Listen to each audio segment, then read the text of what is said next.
Anyway, nako eto. Eto dito muna tayo bago natin puntahan si Tobats. Eto 'to.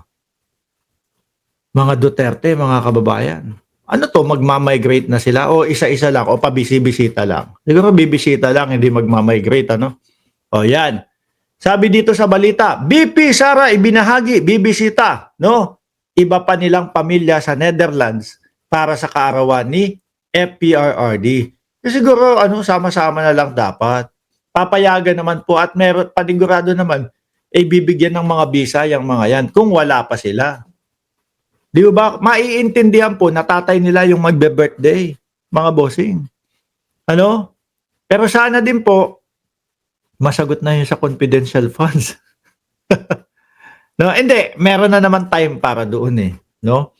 Meron na pong time para doon. Yun po yung impeachment, mga bossing. At lagi ko pong sinasabi sa inyo, simula po nung nakilala ko yung isang kandidato na si Heidi Mendoza. At inaral ko po yung background din niya. Nako, malaki po ang maitutulong niyan sa impeachment, mga kababayan. Kung meron pong isang tao na talagang bubusisi, no, doon sa mga legalidad patungkol po sa confidential funds, intelligence fund, no, isa po si Heidi Mendoza ang nag-draft o bumuo, no, nung memorandum circular na 2015. Ito po ay ano tawag ito? Yung memorandum na pinapaalam o nagsasabi ganito dapat i-audit ang confidential funds. Biruin nyo, isipin nyo na lang, mga kababayan. Si Inday Sara Duterte kasama yung OBP, kasama yung mga kasamahan niya, iniiwasan nilang sumagot. Sa impeachment po, hindi po pwede yun. Ngayon, para mismong tumbok na masagot yung mga dapat sagutin, yung Heidi Mendoza ang ilagay natin dyan. Di ba? At naniniwala po ako, hindi lang po sa impeachment magiging pakinabang nung Heidi Mendoza, mga kababayan. Saan din po? Yung mga corrupt, no? Na gobyerno, na naggugobyerno ng mga politiko natin. Masisilo din ho yun, mga kababayan. Kasi ayaw sagutin yung mga confidential funds Ano po? Meron nyo ano-ano ang meron doon? Meron doong 250,000 na rest house. Biruin mo, 250,000 na rest house.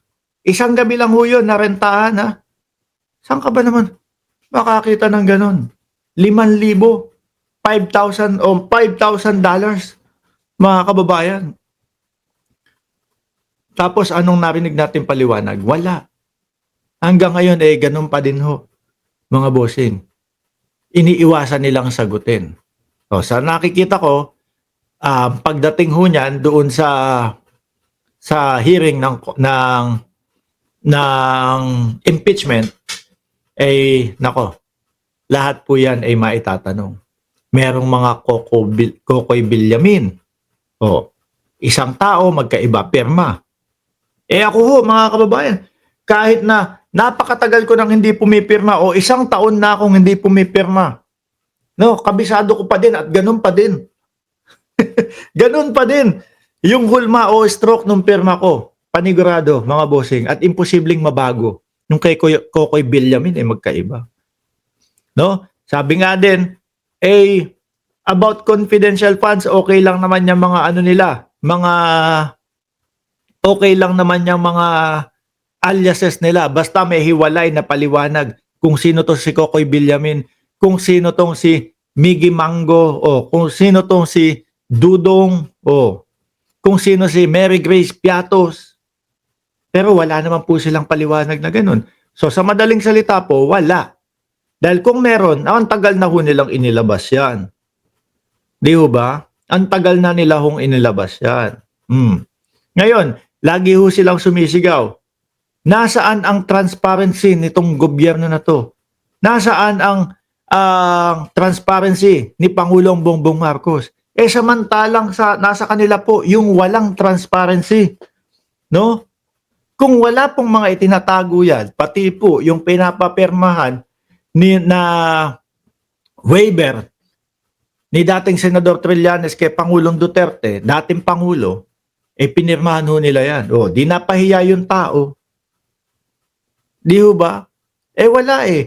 Ang ipinapakita nila sa mamamayang Pilipino, sa sambayan ng Pilipino, iniiwasan nila yung sagutin itong mga ito. O, pangit.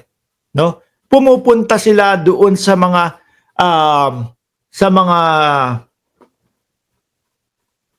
iniisip ko, ang lalim nung ano eh.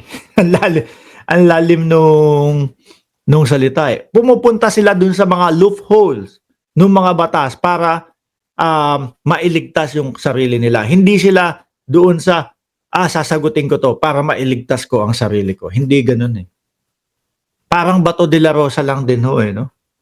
Papakanlong ako sa Senado. Oh. Pero yung dapat na solusyon sa mga problema nila, sagutin itong mga confidential funds. Di ba? Naku, pasensya na ha. Confidential funds yung naiano natin. Hindi. Kasi kailangan pong manatili sa utak nating mamamayang Pilipino yan hanggat hindi ho nila sinasagot, mga kababayan eh. Baka mamaya magkalimutan po eh. Bagay, hindi naman ho magkakalimutan yan dahil po, sabi nga po ni Senador o ni Senate President Chis Escudero sa July, pagkatapos ng sona ng Pangulo, doon uumpisahan yung hearing ng impeachment ni Inday Sara. O eto, balik na talaga tayo dito. Ibinahagi ni Vice President Sara Duterte na pupunta rin sa The Hague, Netherlands, ang iba pa nilang mga miyembro ng pamilya para sa nalalapit na kaarawan ni dating Pangulong Duterte. At dito naman po sa Pilipinas naman po mga kababayan, may prayer rally po silang gaganapin. Ipagdadasal po nila yung nagmura sa may kapal. Ang awkward, ano? Ipagdadasal po namin, no? Ikaw, tatawag ka doon sa may kapal, no? Ipinapanalangin ko po na sana maging maakwit na po at makauwi na po ang dating Pangulong Duterte. Baka dahil nakatingala kang ganun, yuyukuin ka naman. Anak, naalala mo ba? Ang sabi sa akin yan, PI. Oh, anak, naalala mo ba? Tinawag akong estupido niyan. Paano pakikinggan? Di ba? Paano pakikinggan? O tuloy. Ibinahagi ni Vice President Sara Duterte na pupunta rin sa The Hague, Netherlands ang iba pa nilang mga miyembro ng pamilya para sa nalalapit na kaarawan ni dating Pangulong Duterte sa nakasalukuyang nasa ilalim ng kustodiya ng ICC dahil sa kasong crimes against humanity. Sa panayam ng mga mamamahayag sa The Hague nitong Sabado, March 22, iniulat ng Manila Bulletin, sinabi ni BP na darating sa The Hague ang kanyang inang si Elizabeth Zimmerman, no, para sa kaarawan ni FPRRD. Okay pa din yung relasyon nila, no, kahit hiwalay na sila matagal. Bibisita rin daw sa dating Pangulo ang common law wife na si Hanilet Abansenya. No, wag na kayong mag-comment diyan. Sasabihin niyo pa, ayan no, nakikita ko yung comment ninyo, sasabihin niyo pinayagan ba ni Ipe? Mga sira, wala pong relasyon yung dalawa, no? Kino-comfort lang po ni Ipe si Hanilet. Nandiyan din si Kitty. Naku, wag naman sana yung birthday maging baka mag-bake naman si Kitty doon.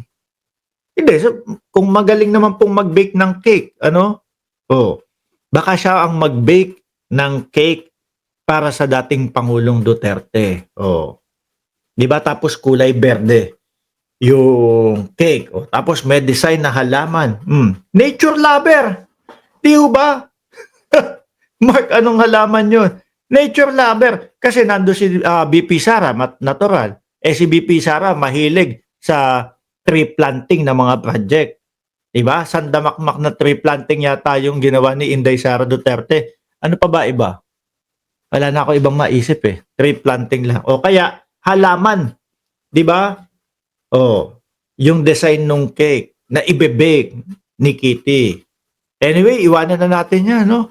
Ang importante, yung birthday po ng ating dating Pangulong si Pangulong Bongbong Marcos, eh na si dating Pangulong Rodrigo Duterte mukhang magiging masaya po dahil nandoon yung kanyang pamilya. At sa Pilipinas naman po, magkakaroon ho sila, no, ng padasal para sa dating Pangulo. Ipagdadasal po yung nagmura sa may kapal.